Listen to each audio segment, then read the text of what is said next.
Hi guys, so let's talk about wrinkles and saggy skin, because we all know that we don't like it, but everybody has it, right? So, and lucky for you, I found an amazing treatment to treat those wrinkles and saggy skin.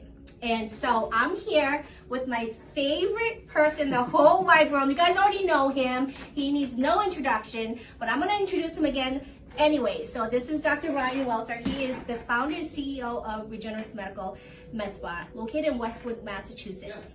So this is a radiofrequency ultrasound device. It's a transdermal device. We have these modulators here that project radiofrequency and ultrasound through the skin, transdermal meaning through the skin. Yep. And what's great about this is that we can use different settings to, depending on where we're working on, we could help melt some fat, or we can tighten some skin, or we can do a little bit of both. Mm-hmm. Today we're going to treat right under your, skin. we're going to treat right back under your jawline there. We call that the submental area. A lot of people have some sagging skin that just needs tightening. Some people have a little bit of extra girth where we have some fat and we want to melt some of that fat and tighten at the same time. We really don't want to be losing our nice fat pads on our face. We just want skin tightening. Right. So by changing the modulation, we can adjust that so we get more of a skin tightening effect and not lose any fat. Whereas when we're treating the belly, we want a little bit of both. Right. We want to get rid of some of that fat and tighten the skin at the same time. And that's what's great about it. I'm ready to tighten down here. You ready, Dr. Welter? We're ready. We're ready. Let's go. Come